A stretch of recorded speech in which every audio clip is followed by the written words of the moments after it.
Hello friends, வாங்க இன்றைக்கி இட்லிக்கு சூப்பரான ஒரு சைட் டிஷ் பார்க்கலாம். ஒன்றும் இல்லைங்க, நம்ம கார சட்னி மாதிரி தான், ஆனால் கொஞ்சம் சிம்பிளாக ஈஸியாக செய்யலாம். சரிங்களா? எண்ணெய் ஊற்றிக்கலாம். அதுக்கப்புறம் 2 காஞ்ச மிளகா, கொஞ்சம் இஞ்சி பூண்டு அப்படியே போட்டு, அதுக்கப்புறம் சின்ன வெங்காயம் கொஞ்சம் நல்லா வதக்கிக்கலாம் போட்டு, அப்புறம் பச்சை மிளகா ஒன்று அந்த ஃப்ளேவருக்கு போட்டுக்கலாம், நல்லாயிருக்கும். சரிங்களா? இது நல்லா வதங்கிட்ட அப்புறமா இது கூட தக்காளி போட்டுக்கலாம். ஃபஸ்ட்டு இது நல்லா வதங்கட்டுங்க.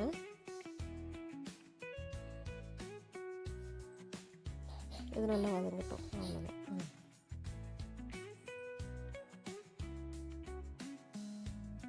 உங்களுக்கு இதே மாதிரி வீடியோஸ்லாம் வேணும் அப்படின்னா இந்த சேனலை மறக்காமல் சப்ஸ்கிரைப் பண்ணிக்கோங்க, ஃபாலோ பண்ணிக்கோங்க.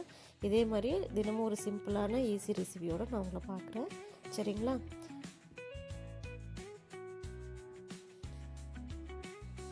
அவ்வளோதாங்க. பாருங்கள், ஒரு முக்கால்வாசி வதங்கிருச்சு. இப்போ இது கூட என்ன பண்ணிக்கலாம், தக்காளி சேர்த்துக்கலாம்.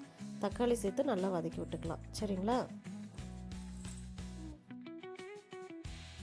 அதுன்னு சொன்னேன்.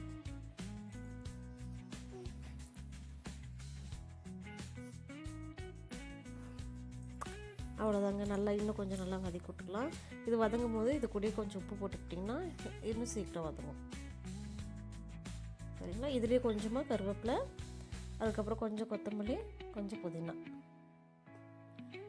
இது ரொம்ப வதக்க வேணாங்க. புதினாலாம் நல்லா வதங்கிடுச்சுன்னா தண்ணி விட்டுரும், அந்த டேஸ்ட் வராது, அந்த ஃப்ளேவர்.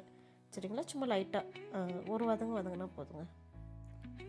வதங்கிட்டப்புறம் இது நல்லா என்ன பண்ணணும், ஆற வச்சுட்டு மிக்ஸி ஜாரில் போட்டு அரைச்சிக்கலாம். அரைச்சிட்டு அவ்வளோதாங்க. இது நம்ம தாளிக்க தேவையில்லை, அப்படியே சாப்பிட்லாங்க, சூப்பராக இருக்கும். சரிங்களா? தோசைக்கு, இட்லிக்கு, சாப்பாட்டை விட தோசை இட்லிக்கு நல்ல ஒரு சைட் டிஷ்ங்க. சேனலை மறக்காமல் சப்ஸ்கிரைப் பண்ணிக்கோங்க, ஃபாலோ பண்ணிக்கோங்க.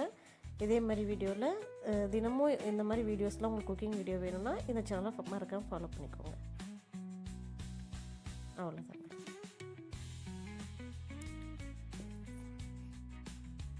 சட்னி ரெடிங்க ஃப்ரெண்ட்ஸ். இதான் பாருங்கள்.